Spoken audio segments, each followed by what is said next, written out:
We are continuing with our series on exploring the soul.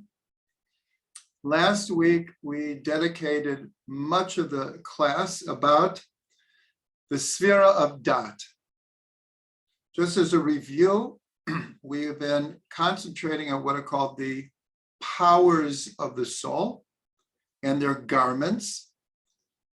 We reviewed the garments a few weeks ago of thought, speech, and action. And since then, we've been concentrating on the powers of the soul. And very simply, the powers of the soul are the Sphirot, especially the inner psychological dimension of the Sphirot. And therefore, a power of the soul is Chesed. A power of the soul is Gevura, is Tiferet. And of course, the inner dimensions of love and awe and fear and compassion.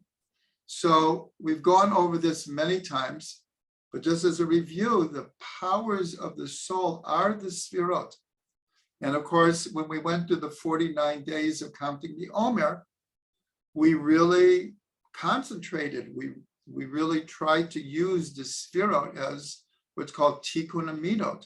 The 7 lower Sphirot is to fix our midot, our character, our personality traits. And so we got to Dat because Dat is considered we'll call it the headquarters of consciousness. And we learned that Dat is a connector. It connects the supraconscious levels of Keter with the lower normative powers of the intellect and the emotions and the instinctual nature of a human being. And that's its role. Dat is a connector. Its inner dimension is called Yichud, is unification. And from that, there's a lot of symbolism with the tree of knowledge of good and evil. And where we took it to last week, and this is where we're going to continue today, that this idea of the tree of knowledge of good and evil, what it represents in the deepest level is the soul's power to choose. When we're told that a human being is created in the image of God, there is no other creation that has that category. Everything has a spark of God. As we've learned on a deep level, everything has a part of consciousness because of that spark of God. Anything living, whether it's plant, animal, or human, is going to have a level of consciousness. And as we've explored, at a certain level, a level of soul. And we've even learned that the idea of the inanimate mineral world also on some level, and as we mentioned, science is somewhat baffled by the apparent consciousness that even a singular atom has, or a singular electron has. This is cutting edge quantum physics right now, and perhaps in the future we'll get more of a scientific description of this, but in Kabbalah and the Appraisal spoke about these things already. So the question is, what does it mean in the image and likeness of God? So there are many, many possible answers. One is the fact that we have a soul, and our soul, Nishmat Chaim, is different than any other soul or consciousness. But on a deeper level, in a sense, the ultimate of being in the image of God is having free will. Later in the class, we're going to get into what is referred to as the paradox of paradoxes, how divine providence and omniscience works simultaneously with free will. This, in all the writings, is called the paradox of paradoxes. how these two things are both true, and yet there's an element that seems to be mutually exclusive between God's omniscience, especially of the future, and how that impacts on our ability to choose. That we'll get to. But to just go back a step, dot is considered the place of choice. So I just want to read what we're going to do tonight. We're going to take, God willing, what's called the Partsuf. We're going to take the full persona of dot, meaning just like we do Sfirat to Omer, Chesed Sheba Chesed, Gevura Sheba Chesed, Teferet Sheba Chesed. We're going to do that with dot, and we're going to see how all of the Sfirot operate within dot, but all in one context: how we make choices, how we take consciousness and employ consciousness in order to make choices. So I just want to read one paragraph from Rav Ginsburg's book that we have been using right here, called Consciousness and Choice. Here it's called Finding Your Soulmate. The first half of the book, he discusses how dot is we'll call it the headquarters of consciousness, and how the essence of consciousness is wrapped up with choice and free will. So this is what he says. He says, following the unfolding of the decision process, which is what we are going to do in a minute, we arrive at its core, the stage known as dot within dot, knowledge within knowledge, or the attachment of consciousness. Here, consciousness becomes the hinge on which our soul's connection with outer reality depends. Because in other words, without consciousness, we are not connected to outer reality.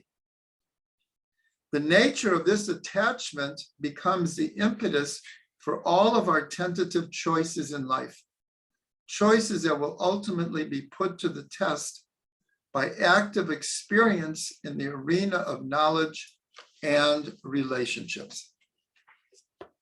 So with that as an introduction, I am going to try to share a screen with you.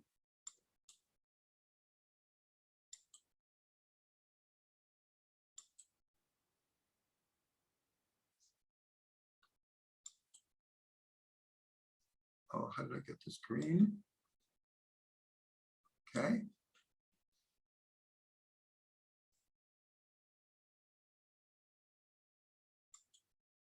There we go. Oh, how did this get here?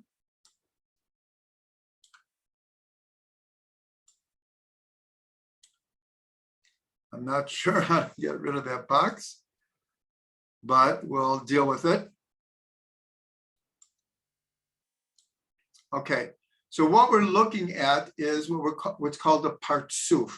For those with, hopefully everyone is on our WhatsApp group. Everyone got this chart and the other chart that we're going to show. And this goes through the crown of knowledge, wisdom of knowledge, understanding of knowledge, etc. In other words, all the sfirot within knowledge itself. So we're going to go through this relatively quickly, because it's like a flow chart. Let me just show you more as like a flow chart. And it's the same here, but instead of the structure of the sfirot, it's more like a flow chart.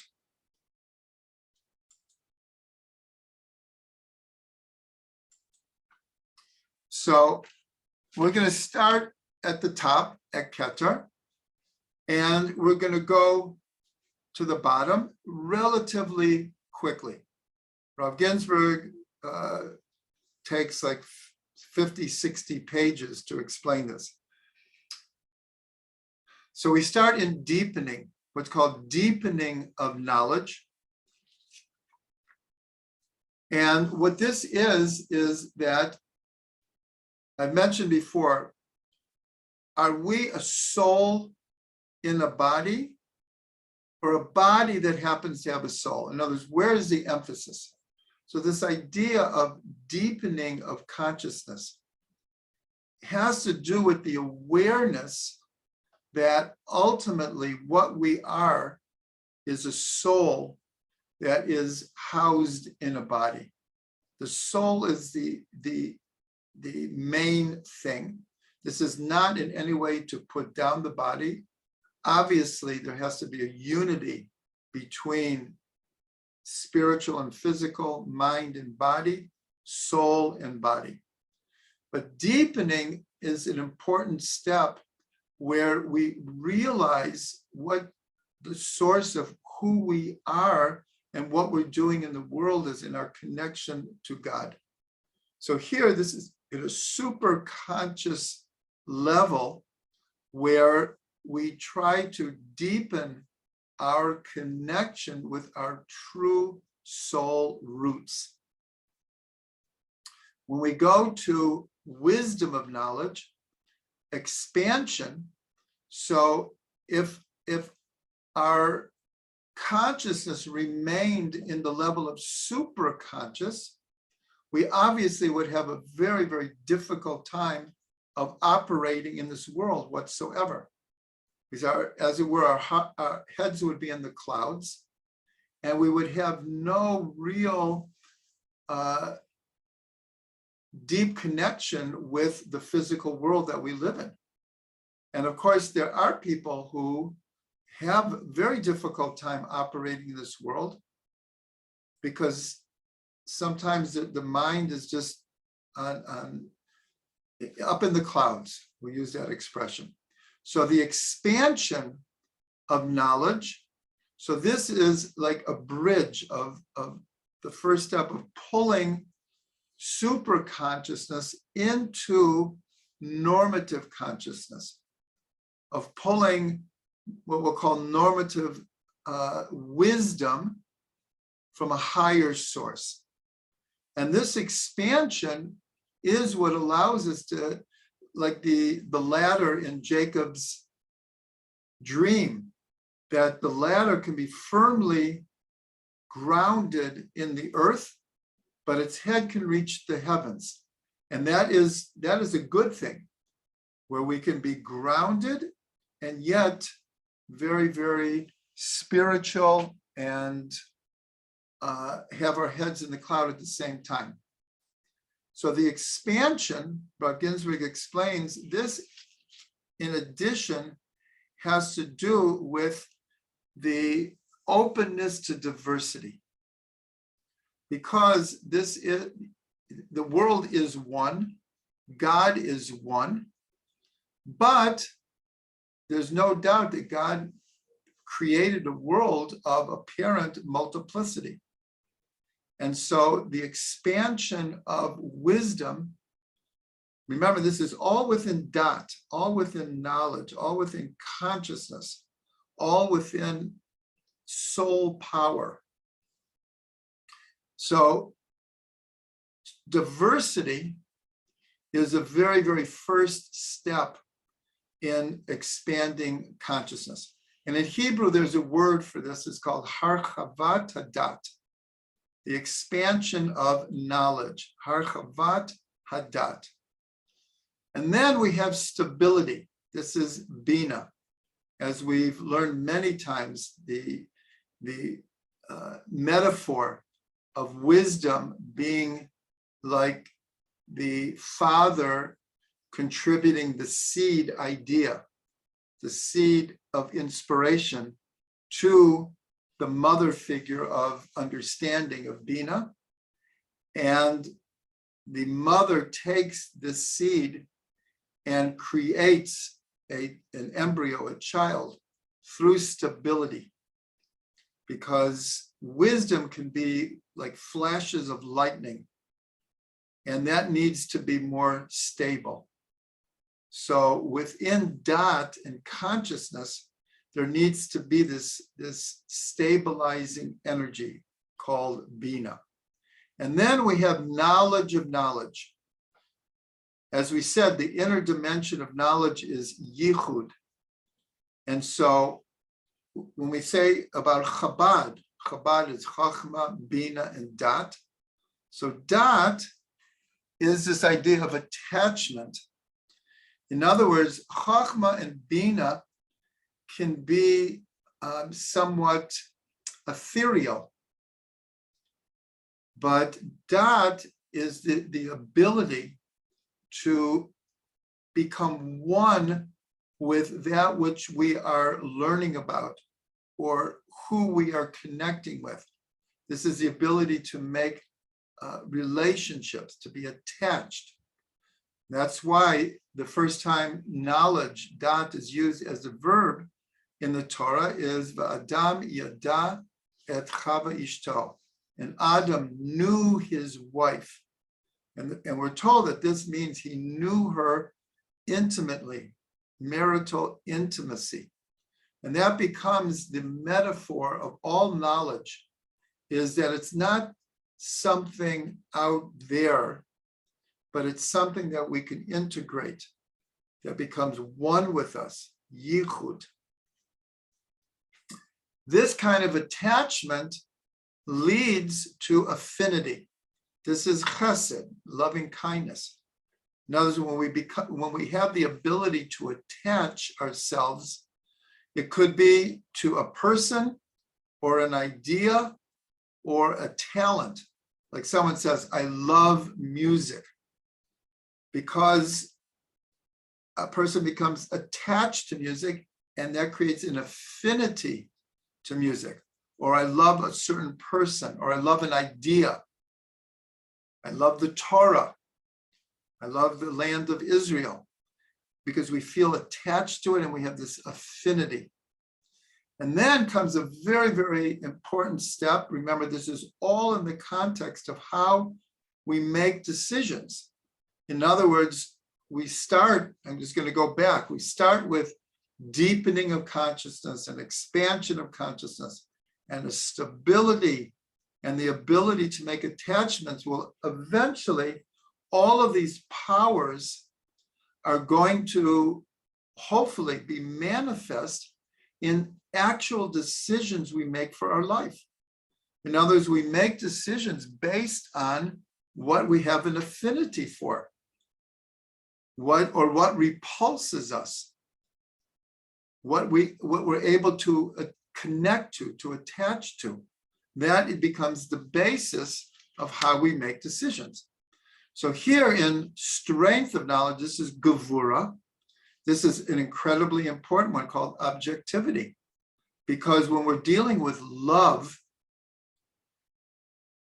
already this is in the realm of the emotions. So our emotions are not always reliable. They're wonderful, but they're not always reliable. So we need objectivity. And this is a very important power of the soul, is to be able to look at reality, look at factors, look at priorities, and attempt to be objective, because we're born with egos and we're egocentric by nature. So it's even explained that one of the ideas of eating from the tree of knowledge of good and evil is that human beings, in a sense, lost a certain objectivity and became much more egocentric, subjective ways of looking at reality. So once we have affinity and objectivity, then we have to unite them in what's called appraisal. And this is obviously where the beginning of actual choices are happening, because we have affinities, we have things that repulse us, that we push away. And then we have to appraise, well, what's the balance between these forces? on the right of the Sefirot and the left of the Sefirot. So appraisal is what's called beauty, which is Tiferet. And then as we begin to appraise a reality, appraise decision-making, appraise our situations, our objectives in life, then we get to Netzach, where the power of the soul is resolve. Because as we begin to make decisions, we have to have resolve. So here a person has gone through this whole chart and is coming to a decision, a resolve to do something. And then that resolve needs to be checked again from the left side, which is called Hode of Concurrence. And everyone knows how many times, like with great enthusiasm, we take on a task or an objective or a plan. And it could be an hour later, a day later, a month later, we start to lose our inspiration, we lose our resolve. And sometimes we can't even remember why we started in the first place. So we need this power of concurrence in order to make sure that our decisions are really what we want. And then, in a sense, decision is made in Yesod, foundation. That's where we ground our decision, and we begin the process of putting it in motion. And then in kingdom, in Malchut, we find the way to express all of these powers through thought, speech, and action, mostly action, because a lot of this chart is dealing with thought and speech and trying to figure things out, whether it's only in one's mind or with other people, with friends or professionals, or with God through prayer. And then we express our decision making. So I'm just going to show again, like as a flow chart,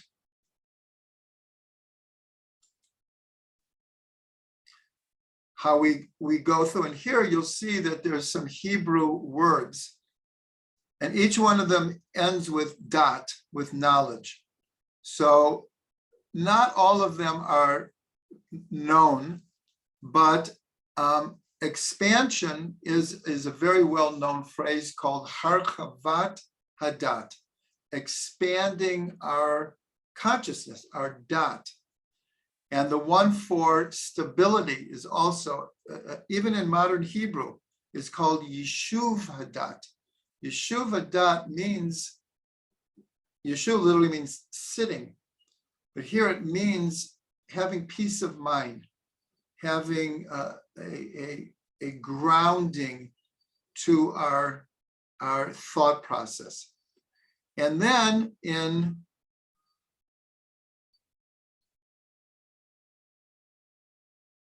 expression, in modern Hebrew, this is actually used a lot, what's called chavat dat. It's actually from the word chava. Chavat dat literally means expressing knowledge. In modern Hebrew, when let's say a certain decision has to be made, or a certain area needs to be checked out, an area of science, of art, what engineering, whatever it is, there are questions about a certain project. And so you have to do a study. And the final conclusion of any study in modern Hebrew is called chavat hadat. This is the final study. This is what it's saying. This is what we should do. So, there, okay.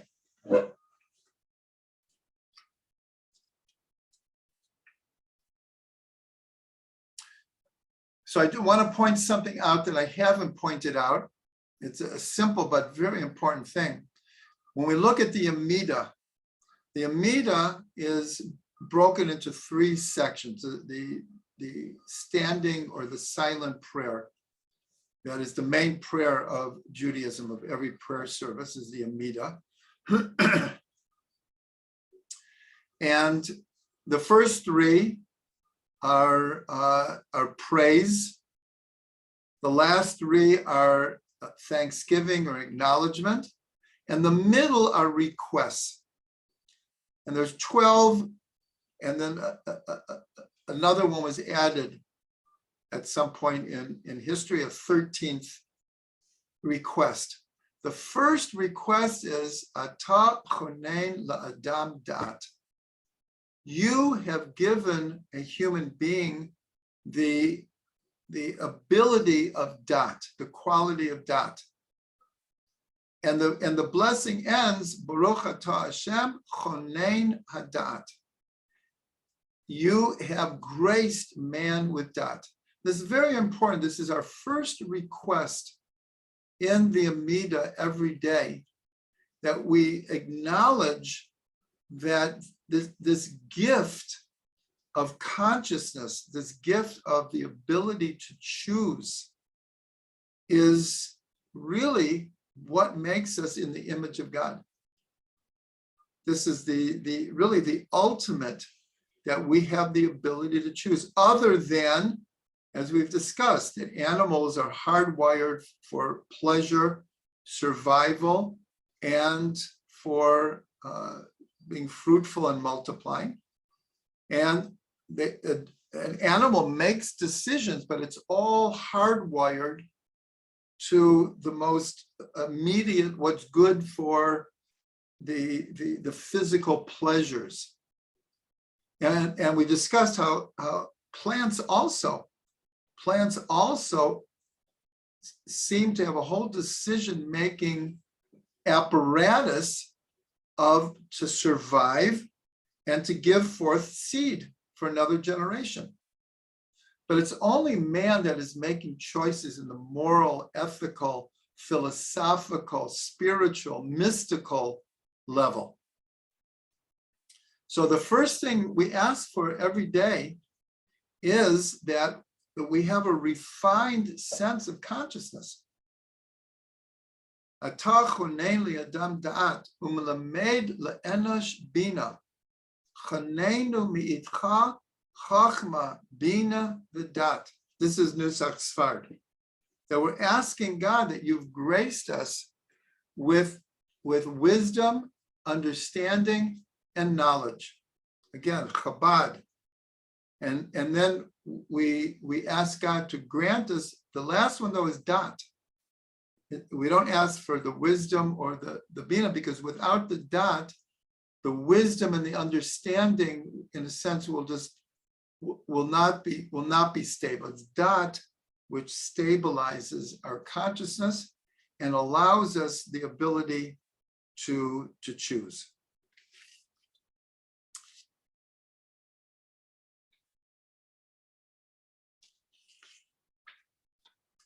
Okay, so now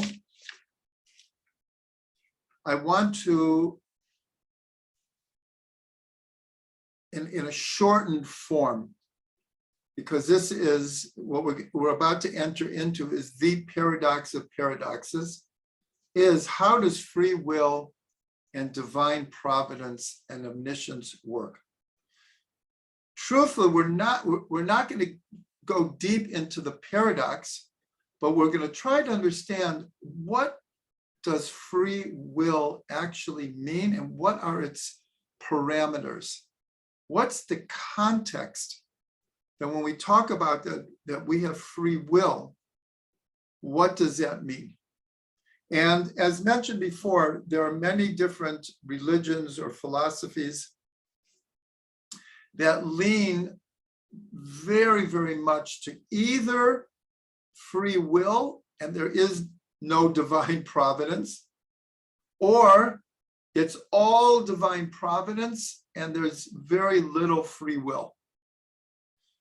Judaism makes a huge effort to be right in the middle, the golden path, and embraces both sides of the equation and holds that both free will is absolutely true and God's omniscience and divine providence is also absolutely true.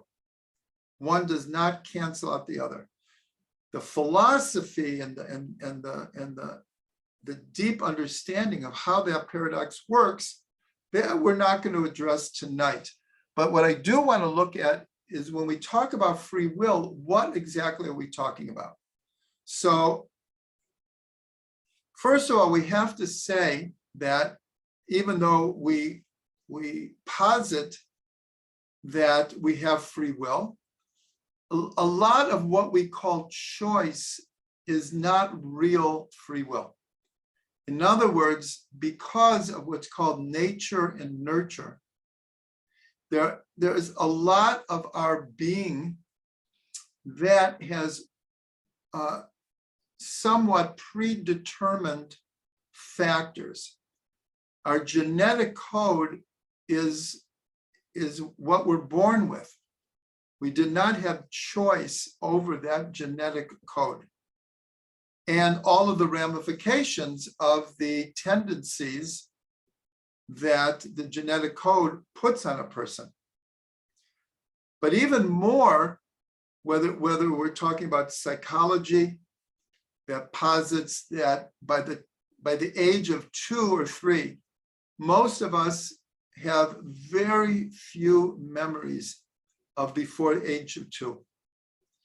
Somehow that's how the brain works, is as we get older, we can barely bring up a memory from the age of 2, sometimes not even till 3.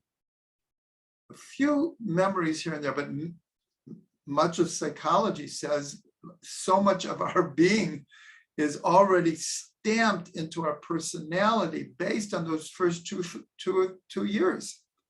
And we have no recollection of it. So that means that many of the choices that we're making, we think we're total free will here, but not so simple, not so simple at all. There's a story in the Talmud that it says that when any person is about to be born, an angel comes with the sperm and the egg and says to God, is this person going to be rich or poor? Is this person going to be tall or short? And a whole list of things like that. And the Gemara points out that the angel never asks, is this person going to be good or evil, righteous or the opposite? And from that, the Gemara says, Kol b'yedei shemayim chutz miyirat shemayim. Everything is in the hands of God, except for yirat shemayim. So there's thousands of years of discussion what that means. Yirat shemayim, everything is in God's hand except the awe of God. Now, very paradoxically, when we're talking about free choice, that God gave a person so much free choice that a person can choose not to believe in God at all. That's as far as you can go. That God gave over this power to a human being, not even to recognize where he comes from, that there is even a divine figure or divine providence. So the other thing I'll mention is called mazel. Mazel, like mazel tov, mazel tov. Mazel literally means a star. Mazel tov means the stars should be good for you. So, whoa. Now, if you look in the Gemara, there is a lot of discussion and approval of the idea that there is a certain influence from the stars. But we cannot use that influence to determine our actions. That is forbidden in Judaism. But to recognize that that the different planets have an influence on us is considered 100% acceptable. And there's much discussion in the Gevura about these influences. Now, all I'm trying to point out is whether it's our DNA, I didn't mention peer pressure, society pressures. So we think we're like totally free to make any decision that we want. The way that we're raised, the influences of those first couple years, all of this has an influence on our choices. So many times we make choices and we think that this is an objective choice, but it's not that simple. A person has to look very, very, very deeply to understand what is the motivation for my wanting to do X, Y, or Z. And if we really delve deeply, we see it's because of all of these nature and nurture influences. Now, on top of that, now this might sound that I'm not all that in favor of free will. No, all I'm trying to establish here is when we say free will, we have to know the context in which we're talking. Rav Ginsburg actually says that free will is so powerful. He called it like a mutation, that a person can have every strike against them. A person could have every factor working against them, but the power of true free will and choice can overturn almost everything. The expression is, Ein davar omed lifnei haratzon. Nothing stands before will. So all I'm trying to point out is that there are many things stacked in a sense against us. One of the other things is Gilgal Reincarnation. So we basically believe that we're not here for the first time or second or third. We've been here before many times, and each one of us is carrying a soul history with us. And many of us are here to either fix, repair, heal, improve, expand on what we've done in the past. So here we're coming into the world with a certain soul history that is also going to be a factor in who we are and what we choose. But this idea is ein davar omed lifnei haratzon, or the same thing with tshuva. Ein davar omed lifnei tshuva. Nothing stands in the way of tshuva. Like I said, a person can have every nature and nurture factor working against them and still succeed. Someone could be born with every opportunity, to a rich family with lots of power and have everything they could ask for, and they could turn out to be total failures in everything that they do. And someone else could be born under dire circumstances, including different physical ailments or different impediments, very serious impediments, and end up being incredibly successful. That is the power of free will. But I'm just trying to point out is that it's not as open as we think. Rambam, Maimonides, is maybe the greatest proponent of free will, but he writes in Hilchot Tshuva specifically about Pharaoh, and because the first 5 plagues, it says that Pharaoh hardened his heart. But the last 5, it says that God hardened his heart. So my mind is just like, well, what happened to his free will? Once God starts to harden your heart, it's you don't have that free will. And so Maimonides said something very, very important. He said, we have free will, but if a person abuses their free will too many times, it can be taken away from you. That's where divine providence comes in. Now that we've mentioned divine providence, I'll bring just one example so we can get an idea of another factor, is what's called the covenant of the pieces, Brit Ben Abatarim, where God comes to Abraham and he tells him what's going to happen the next 4 generations and how his children are going to go down and they're going to be oppressed.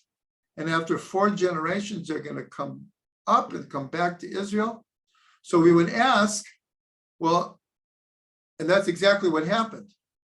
So we'd ask, well, where did people's free will go if on the bigger picture, our history was just determined for us?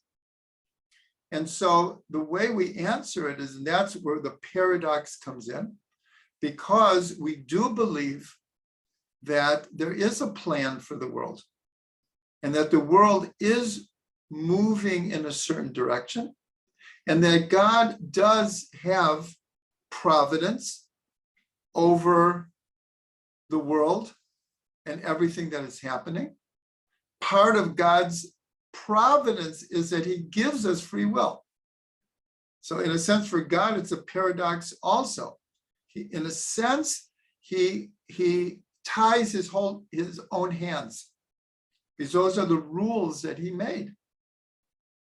Once God allows free will and allows nature to run its course, then man is going to do what they do. And yet there is a master plan, and the world is moving towards a certain finish line. How those two work together, really only God knows. But the answer for the question about Abraham in those 400 years is that the overall plan is in motion, but it's a gray area. That's why the whole thing is, it said for 400 years, and yet we were in Egypt only 210 years. And so everything of divine providence, the same thing with all of the prophecies of the prophets. They came and they gave very definitive predictions of what would happen, but it was always on Al-Tanai, on how do you say Al-Tanai, on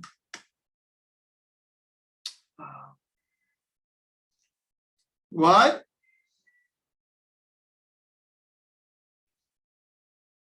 On condition. Thank you. My wife in the background. On condition. So if the people would change their minds, these very exact predictions wouldn't have to come true. But if the people didn't change, they did come true.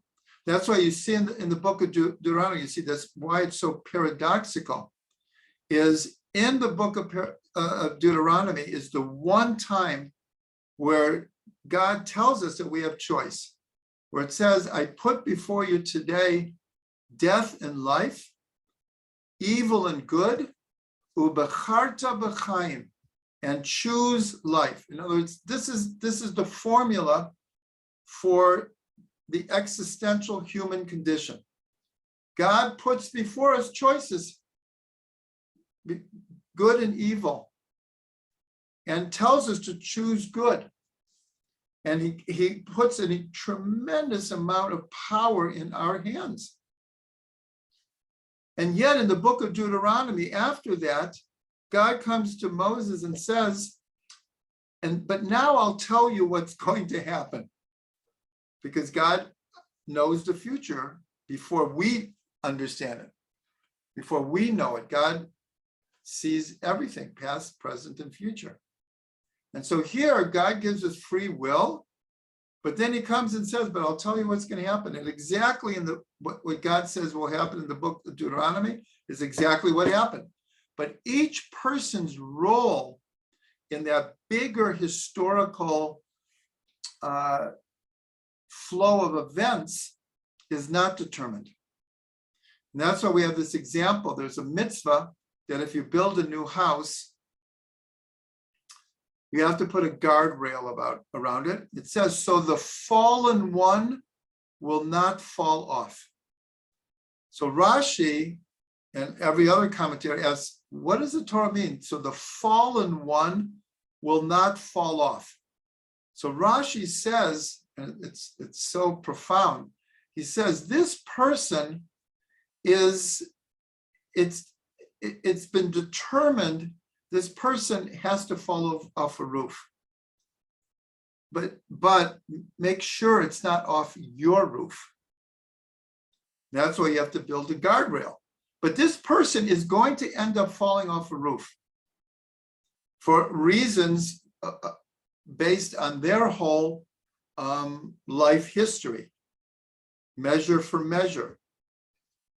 But you have the choice to do what you can do to make sure it's not off your roof. So all of history as it unfolds, each person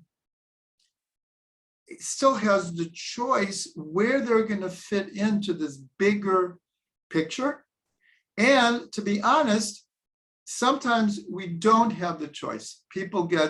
That's one of the factors. That's what I was saying in the beginning. The fact that we have free choice, but things happen to us that we don't choose, and then we have to deal with them.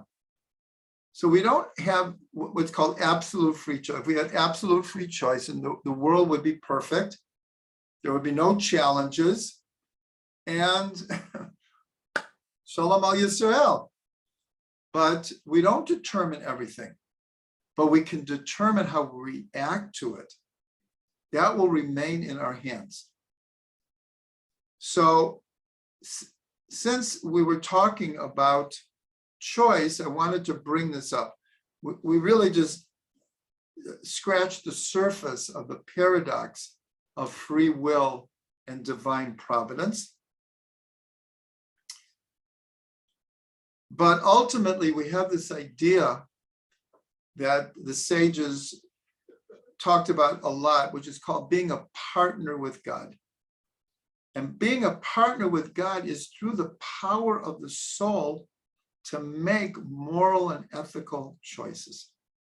That's really the bottom line here. We've been exploring the soul. We've looked at it from many, many, many different aspects and perspectives. And ultimately, when it gets down to it, each person, all we have ultimately is the free will that God gave us. If not, we would be like, as it were, marionettes.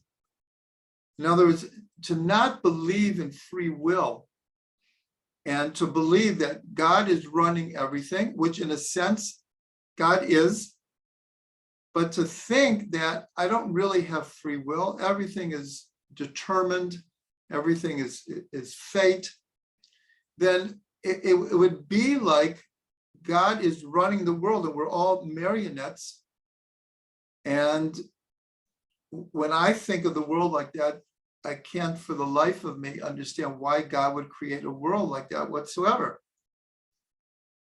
But the idea of God making us a partner and creating us in the image of God and breathing a nishmat chayim, a living soul, and consciousness, including divine consciousness, And as Pirkei Avot says, that we could rise to the level to make his will your will.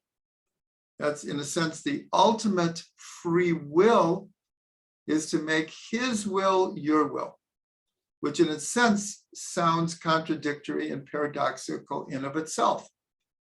But when we can merge God's will and our will, then in a sense, we solve the paradox of free will and determinism, free will and omniscience and divine providence.